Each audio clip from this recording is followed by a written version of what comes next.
안녕하세요. 상생방송 서포터즈 오기 전주현입니다. 제사문화 어디까지 알고 계신가요? 사실 저도 잘 모르는데요.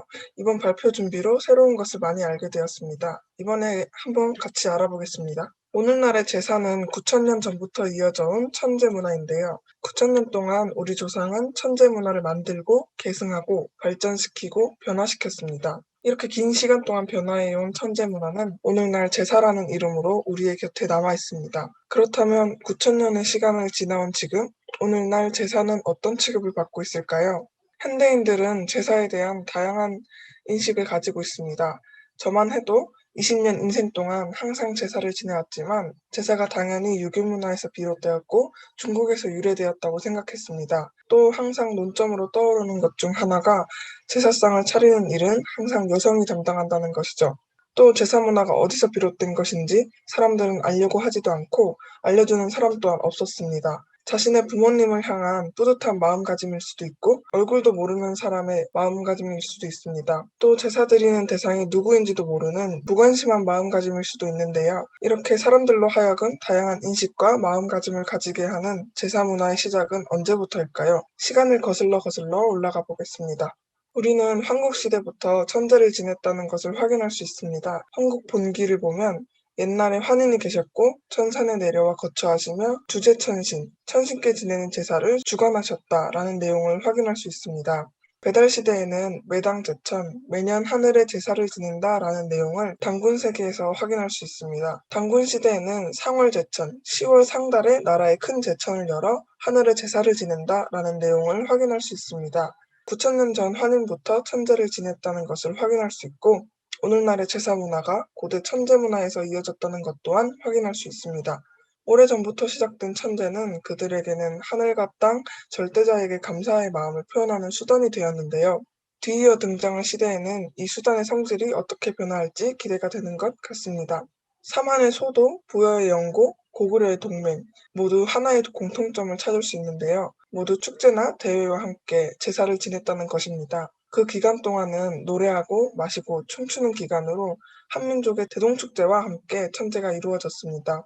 백제 또한 사계절의 가운데 달마다 임금이 천신과 오제의 천제를 지낸다는 것을 삼국사기에서 확인할 수 있었습니다. 신라를 대표하는 화랑 또한 우리가 알기와는 다르게 첫 성격은 종교, 제사적 성격을 띠고 있었습니다. 화랑세기에서는 화랑이 신궁에서 제사를 지내는 제관으로 기록되었습니다. 이렇게 우리가 잘 알고 있던 것도 알고 있지 않던 것도 제사에 관련되었다는 것을 보니 조금 놀라운 것도 같습니다. 고려는 다양한 문화가 꽃피었던 삼국의 다양한 사상과 함께 통일신라의 종교 문화를 물려받았고 유교와 도교 같은 중국의 고전 사상 또한 수용하여 다양한 종교가 공존하는 시대였습니다. 고려시대에는 팔관이나 연등회 같은 여러 큰 행사로 제천 행사를 진행했습니다. 특이한 점은 불교의 나라로 알고 있었던 고려에서 유교식 천재의 레인 원구제가 오랫동안 세세하게 행해졌다는 것입니다. 저는 상고시대는 잘 몰랐지만 고려시대만큼은 관심이 많았고 잘 알고 있다고 생각했는데 이런 유교시기 상황을 보니까 잘 알고 있다는 것은 제 착각이었던 것 같습니다. 조선시대는 다들 알다시피 유교 국가였습니다. 제 예상 속 조선시대에서의 제사는 어느 시대보다 흥할 것이라고 생각했지만 실제 조선 초기에는 제천의식 폐지론이 대두할 만큼 제사에 대하여 다양한 의견으로 논쟁이 이뤄졌습니다. 실제로 제천의례가 중지되기도 했고 다시 재개되기도 했습니다. 이렇게 왕마다 제천 의례를 다루는 의도와 시각이 달랐고 이에 더 체계적이고 구체적으로 제사가 이루어졌습니다. 또 제천 의례와 같은 정기적인 제사 이외에 국가의 긴급 상황이나 재난 상황에 대한 제사 기구로 소격서로 설치되었습니다. 이 소격서 또한 권력자들에 의해 폐지되고 부활되며 권력에 이용되는 모습을 보였습니다. 역사 속에 제사 문화가 어떻게 흘러왔는지 살펴보았는데요.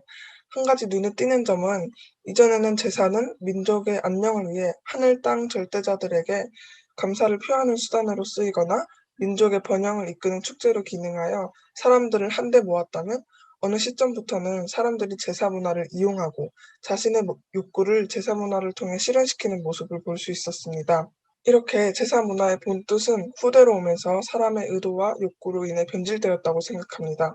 이렇게 변화한 제사 문화는 현대에 들어와서 사람들의 다양한 반응을 이끌어냈는데요. 현대인들 중 아주 적은 비율만이 자신의 제사를 지내주길 원하고 있습니다. 이는 현대인들이 제사 문화에 대한 관심이 없고 필요성을 느끼지 못한다는 것을 보여주고 있는데요. 또 핵가족이 늘면서 가족이 모여서 가족의 번영을 바라는 제사 문화는 더 이상 지속될 수 없을 것 같습니다. 또 제사는 가족 갈등의 주 원인 중 하나로 꼽기도 하는데요. 제사 문화를 바라보는 기존 세대와 신세대들의 관점이 다르다는 것을 알 수 있습니다. 또 이번 코로나 팬데믹으로 인해 가족들이 꼭 만나서 제사를 지내야 한다는 의무감도 줄어들었습니다. 이렇게 새로운 세대들의 기존 제사 문화에 대한 반감을 보면 9천 년 동안 이어져 온 문화가 우리 세대에서 중단될 수도 있겠다고 염려가 되는 것 같습니다. 한국 시대부터 조선 시대까지 9천 년의 시간 동안 다양한 변화를 맞이한 천재 문화에 대하여 사람들의 다양한 오해, 부정적인 인식이 어디서부터 비롯되었는지 알아보고 제사 문화의 본 의미를 찾아가 보겠습니다. 제사 문화가 중국의 영향을 받은 문화일까요? 정답은 아닙니다. 사람들은 조선시대의 유교 문화에서 제사가 비롯되었기 때문에 제사가 중국의 것이라고 오해할 수 있다고 생각합니다. 하지만 제사는 9천년 전 환인에서 비롯된 한 문화입니다. 또 다른 오해는 유교 때문에 여성이 독박 노동에 시달린다는 오해입니다. 이것 또한 사실이 아닙니다.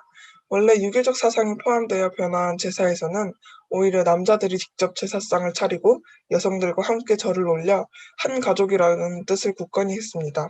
현대의 잘못된 문화는 조선 후기 혼란스러운 상황에 가짜 양반 신분을 산 사람들이 겉보기로 만들어내 정착시킨 문화로 이런 제사 문화가 아직도 현대인들에게 부담, 불공평을 일으키고 제사에 대한 부정적인 이미지를 부여하고 있습니다.